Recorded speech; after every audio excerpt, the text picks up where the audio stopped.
బట్టల మరకలు పూర్తిగా వదిలించే plant based detergent liquid Elim detergent liquid.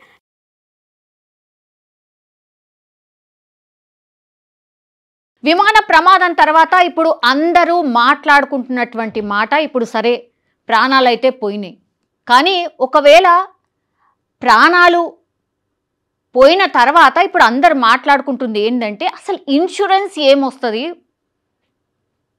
వీళ్ళు ఎవరైతే చనిపోయినరో వాళ్ళకి ఇన్సూరెన్స్ వర్తిస్తుందా లేదా, ఒకవేళ బీమా చేసుకుంటే ఎట్లా చేసుకోకపోతే ఎట్లా, విమాన ప్రమాదంలో చనిపోయిన వాళ్ళకి అసలు బీమా సౌకర్యం ఎట్లా ఉంటుంది ఏంటి అనేది కూడా ఒక పెద్ద చర్చ నడుస్తోంది. యాక్చువల్లీ విమానయాన సంస్థల పరిహారం గురించి కూడా అసలు నియమ నిబంధనలు ఏంటి, వాళ్ళకి ఎట్లా పరిహారం ఇవ్వాలి ఏంటి అనేది కూడా పూర్తిగా డీటెయిల్గా ఎక్స్ప్లెయిన్ చేసే ప్రయత్నం చేయబోతున్నారు. గుజరాత్లోని అహ్మదాబాద్లో జరిగినటువంటి విమాన ప్రమాదం తర్వాత ప్రయాణ బీమా ప్రాముఖ్యత ఏంటి అనేది కూడా చర్చకు వస్తోంది. విమాన ప్రమాదంలో మృతి చెందిన ప్రయాణికులకు ఎంత పరిహారం చెల్లిస్తారు, అసలు ప్రయాణ బీమా అంటే ఏంటి, అది ఎలా వస్తుంది, దాని నియమ నిబంధనలు ఏంటి, ఇప్పుడు పెద్ద ప్రశ్నగా మారిపోయింది. ప్రయాణ బీమా నుండి ఒక వ్యక్తి ఎంత ప్రయోజనం పొందుతారో తెలుసుకోవడం ఇప్పుడు చాలా చాలా ముఖ్యం. ఒకవేళ ప్రయాణ బీమా లేకపోయినా మృతులకు పరిహారం లభిస్తుందా లేదా, అండ్ విమానయాన సంస్థల పరిహారం గురించి నియమాలు ఏంటి అనేది ఇప్పుడు పూర్తిగా తెలుసుకునే ప్రయత్నం చేద్దాం.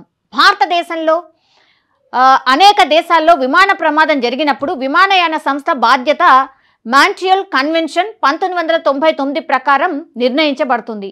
ఈ అంతర్జాతీయ నియమ ప్రకారం ప్రమాదానికి ఎవరు కారణమైనా చనిపోయిన ప్రతి ప్రయాణికుడి కుటుంబానికి విమానయాన సంస్థ కనీసం 1.4 కోట్ల పరిహారం చెల్లించాలి. ఆల్రెడీ విమానయాన సంస్థ అంటే టాటాకి సంబంధించిన విమానయాన సంస్థ 1 కోటి పరిహారం చెల్లించింది, కానీ ఇక్కడ మాత్రం 1.4 కోట్ల పరిహారం అంటున్నారు. మరి అదెందుకు ఇవ్వలేదు? విమానయాన సంస్థ నిర్లక్ష్యం వల్లే ప్రమాదం జరిగిందని రుజువైతే పరిహారం మొత్తం ఇంకా ఎక్కువగానే ఉండే అవకాశం ఉంది. డీజీసీఏ కింద దేశీయ విమానాల్లో కూడా ఇలాంటి నియమాలు వర్తిస్తాయి. ప్రయాణ బీమా ప్రయోజనం అసలు ఎలా ఉంటుంది? ప్రయాణికుడు ప్రయాణ బీమా తీసుకుంటే అతడు ఎయిర్లైన్ కాకుండా ఇతర ప్రయోజనాలు కూడా పొందొచ్చు. ఈ ప్రయాణ బీమా కింద ప్రమాదవశాత్తు మరణానికి 25 లక్షల నుంచి 1 కోటి వరకు కవర్, వైద్య అత్యవసర ఆసుపత్రి ఖర్చులపై క్లెయిమ్, సామాను కోల్పోవడం లేదా విమాన రద్దుపై క్లెయిమ్, 10 లక్షల వరకు వైకల్యానికి కవర్ ప్రయోజనం ఉంటుంది. కొన్ని పాలసీల్లో రోజువారీ హాస్పిటల్ నగదు ప్రయోజనం కూడా ఉంటుంది. అయితే ఇక్కడ గమనించాల్సిన విషయం ఏంటంటే మీరు విమాన ప్రయాణానికి ముందు బీమాను యాక్టివేట్ చేసుకుంటూనే అది చెల్లుతుందని గుర్తించాలి. ఇప్పుడు national, international as well as domestic flights. So flight ఎక్కుతున్నామంటేనే మీకు ఏ బీమా ఉండాలి, అసలు బీమా ఉండాలా లేదా అనేది ఇప్పుడు క్లియర్ కట్గా అర్థమవుతుంది. ఖచ్చితంగా మీకు బీమా ఉంటేనే ఇప్పుడు నేను చెప్పినటువంటివన్నీ కూడా వర్తిస్తాయి. వెరీ కామన్ అయిపోయింది. ఇప్పుడు చాలామంది ఫ్లైట్లలో టైం సేవ్ అవుతుందని చెప్పి ఫ్లైట్లలో జర్నీ చేస్తున్నారు. అట్లాంటప్పుడు బీమా అనేది మస్ట్, ఇన్సూరెన్స్ అనేది మస్ట్. లేకపోతే మనం ఒకవేళ సరే చనిపోయినరు, ఈ ఇన్సిడెంట్లో మాత్రం చాలామంది చనిపోయినరు, చనిపోయిన వాళ్ళకు ఎట్లాంటివి వస్తాయి అనేది ఒక ఎత్తు అయితే, ఒకవేళ బతుకుంటే ఇప్పుడు మిరాకిల్ ఈయనొక్కైనా బతికిపోయిండు, ఇప్పుడు ఈయనకు బీమా ఉంటే నేను చెప్పినట్టుగా ఇవన్నీ కూడా వర్తిస్తాయి. ఆసుపత్రి ఖర్చులు కానీ, మీకు అంటే ఏమేం ఖర్చులు అవుతాయో మీకు ట్రీట్మెంట్కి అయ్యే ఖర్చులు కానీ అవన్నీ కూడా ఈ బీమాలో కవర్ అవుతాయి. ఒకవేళ ఈ మిరాకిల్ పర్సన్ ఎవరైతే బతుకున్నాడో ఆయన ఒకవేళ బీమా తీసుకొని ఉంటే ఇదంతా కూడా కవర్ అవుతుంది. అండ్ ఎవరైతే చనిపోయినరో వాళ్లకు నేను ఇంతకుముందు చెప్పినట్టుగా బీమా తీసుకొని ఉంటే 25 లక్షల నుంచి 1 కోటి రూపాయలు, అట్లాగే సామాను ఎట్లాగో మొత్తం క్రాష్ అయిపోయింది కాబట్టి ఆ సామాను కింద ఎంతో రుసుము వస్తుంది. 10 లక్షల వరకు వైకల్యానికి, ఒకవేళ మీకు నిజంగానే వైకల్యం కాలో చేతో ఇట్లాంటివి ఏమన్నా వస్తే 10 లక్షల వరకు కవర్ అవుతుంది. కొన్ని పాలసీల్లో అయితే అసలు రోజువారీ ఖర్చులు కూడా చెల్లిస్తుంది.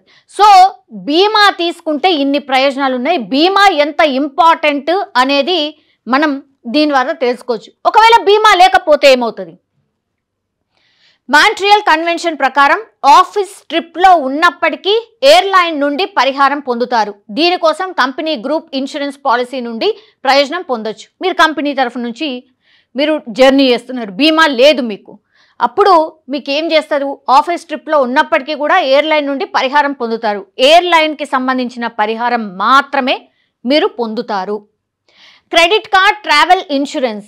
ఇప్పుడు credit cards very very common అయిపోయినాయి, అందరికీ నార్మల్గా క్రెడిట్ కార్డ్స్ అయిపోయినాయి. కాబట్టి వాటికి సంబంధించిన ట్రావెల్ ఇన్సూరెన్స్ ఏంటి? టికెట్ అదే కార్డుపై బుక్ చేయబడిందో లేదో చెక్ చేయాలి. టూర్ ఆపరేటర్ లేదా గ్రూప్ టూర్ ద్వారా ప్రయాణించినట్టయితే గ్రూప్ ఇన్సూరెన్స్ సహాయపడుతుంది.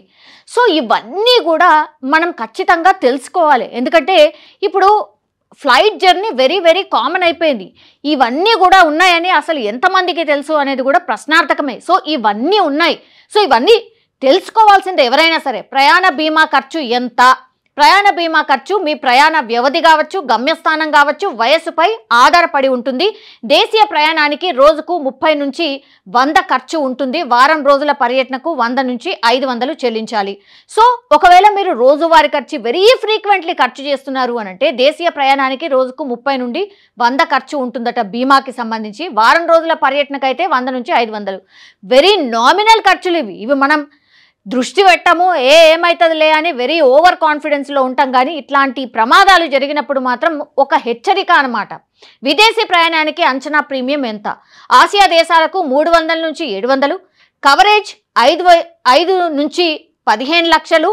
యూరోపియన్ దేశాలకు 500 నుంచి 1200, కవరేజ్ 50 లక్షల నుంచి 1 కోటి వరకు. సో మనం చెల్లిస్తుంది ఎంత? 300 నుంచి 700 అయితే కవరేజ్ ఎంత? 5 నుంచి 15 లక్షల కవరేజ్ ఇస్తోంది.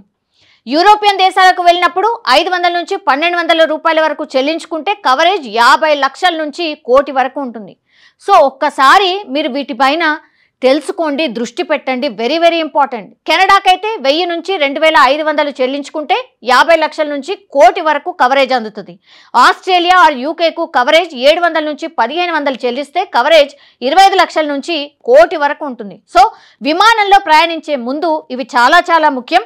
తరచూ ఎవరైతే దేశీయ అంతర్జాతీయ ప్రయాణ చేస్తూ ఉంటారో వాళ్ళందరూ కూడా ఇట్లాంటి బీమాలు ఉన్నాయి, వాటికి కవరేజ్ ఇంతింత అమౌంట్ చాలా ఎక్కువగా ఉంది కాబట్టి బీమా కంపల్సరీ తీసుకోవాల్సిందే. నామినీ వివరాలను సరిగ్గా అందులో పొందుపరచాలి, లేదంటే పరిహారంలో సమస్యలు వస్తాయి. పాలసీలో ప్రమాదవశాత్తు ఆర్ వైద్య కవర్ కంపల్సరీ ఉండేలాగా చూసుకోవాలి. బీమా డిపాజిట్ అండ్ ప్రింట్ కాపీలను తీసుకువెళ్ళాలి.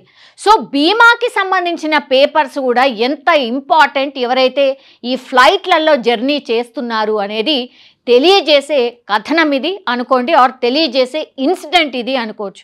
సో 265 మంది చనిపోయినరు.